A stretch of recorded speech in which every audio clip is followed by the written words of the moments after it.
From the Northway Bank Online Newsroom, I'm Gare McKenzie. This local and regional news update is brought to you by Northway Bank. Get big savings close to home with Northway Bank's Community Sense digital coupon book, filled with valuable money-saving coupons from hundreds of Northway Bank business customers.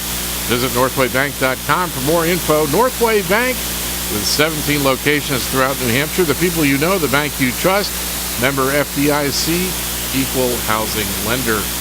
Conway police called in additional officers to help deal with an incident in Conway Sunday night after a caller reported a fight had broken out on Route 16. Lieutenant Chris Purley says shortly after 7:45, two calls came in nearly simultaneously. The first from a female reporting a fight had broken out at a house near Jonathan's Seafood, and that her boyfriend had been attacked.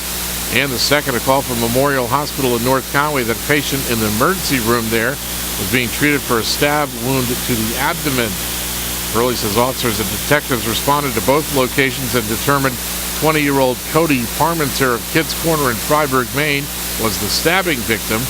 Purley says 3 people were arrested in connection with the incident.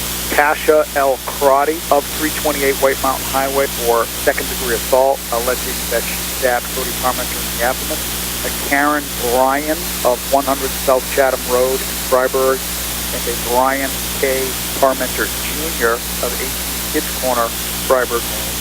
Karen Bryan was charged with being an accomplice, and Brian K. Parmenter Jr. was charged with 1 count of riot. The case is active and ongoing and still under investigation. The Conway Police Department believes there were more parties involved in the altercation than are currently under arrest.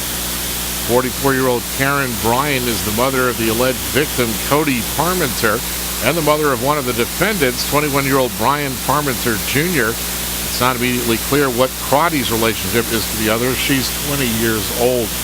Cody Parmenter underwent emergency surgery at Memorial Hospital and was listed there in stable condition yesterday. During a court hearing in Conway District Court yesterday, a judge found probable cause against the 3 defendants and set bail for Crotty at $7,500 cash, Karen Bryan at $5,000 cash, and Brian K. Parmenter Jr. at $10,000 cash. All 3 defendants are due back in court later this month. Purley asks anyone who may have information about the incident to call Conway Police at 356-5715.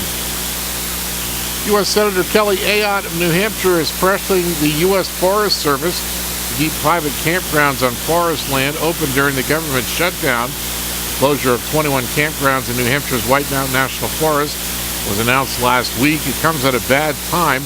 It's peak season for foliage, and the Columbus Day weekend is the 3rd best for state tourism. Ayotte is a Republican who did not support a government shutdown. He voted to support House Republican measures linking a budget plan to defunding or delaying the Affordable Care Act, a key sticking point in the stalemate. He wrote to the U.S. Forest Service chief yesterday saying the campgrounds should be kept open because they're independently operated. Campgrounds are set to close by tomorrow.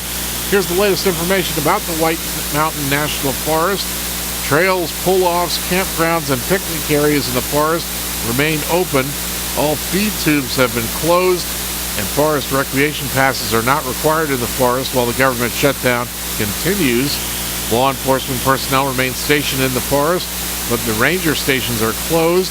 No restrooms are available, so visitors should use restrooms at state and local information centers. And visitor information is available at the White Mountains Attractions Visitor Center, Chambers of Commerce, state welcome centers, and the Appalachian Mountain Club in Pinkham and Crawford Notches. In Maine news, U.S. Senators Susan Collins and Angus King of Maine are pleased members of the Maine National Guard and civilian federal employees at the Portsmouth Naval Shipyard and Bath Iron Works are returning to work. But they say they're frustrated there were furloughs in the first place. Furloughs affected 1,500 workers at Portsmouth Naval Shipyard and about 400 National Guard employees, as well as a smaller number in Bath. Collins and King say they'll continue to monitor how the Defense Department implements the, quote, Pay Our Military Act as it relates to defense installations in Maine. In sports, the Tampa Bay Rays are still alive in the ALDS after beating the Boston Red Sox 5-4 yesterday. The Rays will host Game 4 today. And the New York Jets got a 30-28 last-minute win over the Falcons in Atlanta in Monday Night Football. In the weather today, mostly sunny, highs in the lower 60s. Northwest winds 10 to 15 miles per hour with gusts up to 25.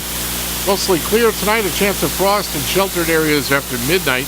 Colder with lows in the lower 30s, upper 30s in southern Carroll County with light winds.